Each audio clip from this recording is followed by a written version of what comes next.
Hi everyone, I'm Lisa Wieben and I'm here today to talk to you about your building blocks and springs in riding. So if you remember back to our centering video, we talked about having that ball down into our center. And when we tilted our pelvis forward, the ball went forward. If we tilted our pelvis back, the ball rolled back. And if we found that spot right in the center where our body didn't have to work to hold us there, that ball stayed right in the center of our bowl.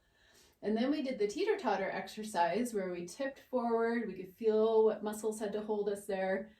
And then we tipped back and we could feel other muscles coming on to hold us there. And when we found that spot right in the center where our body just feels like it's being allowed to be there, that's when we found our center and our neutral pelvis. So now if we think about our body in building blocks all the way down, probably one of the building blocks that tends to go out of alignment would be our head, because we get focused on our horse and our horse is down in front of us. So we drop our head down. Now, if you think about your head like a bowling ball and we tip down, we're putting that extra weight onto our horse's forehand. So anything extra on the forehand is going to make it more difficult for the horse to pick us up and carry us forward, because of course on a horse, most of his weight is already on the forehand.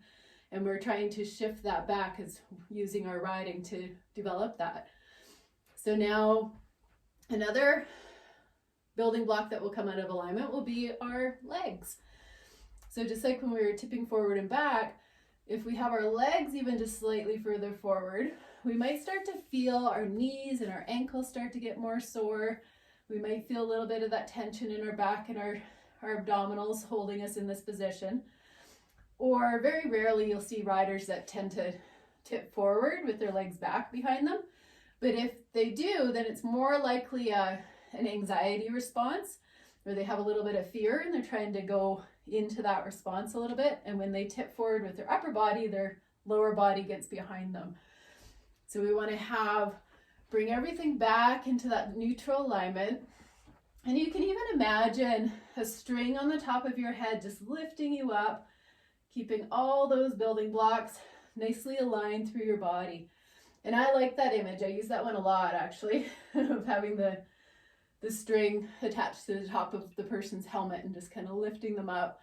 Because then they can think about growing tall with that center building block, just having that nice long spine, and then being grounded into the saddle with their central building block, and then having their legs stacked. Now, the other part of this is I talked about springs. So when our springs, our ankles, knees, and hips are all working correctly, it's usually when our body's totally aligned in the saddle. So if I have my nice soft springs and I'm following my horse's movement and I start to lean forward, all of a sudden my springs start to get a little bit stuck and they're not springy as much as they could be. And same thing, if I start to lean back and I'm using my springs, I can really feel my thighs start to come on and my knees are actually starting to get sore by doing this springing. But when I come back to center, I can feel that just nice soft spring in my body. So there's a couple of ideas for you as far as building blocks and springs and finding that neutral alignment. And you can just close your eyes and just feel. What do you feel when you start to go back? What muscles in your body are starting to get tight? And as you go forward, what muscles in your body start to get tight? And what happens to your springs? So it's a really good exercise to try on your own. And it really brings awareness to your body and how much difference that's going to make to your horse. Because of course, as soon as you start to feel tension, your horse is already feeling it. So there's a few things to think about and work on. And until next time, I'll see you soon. Bye.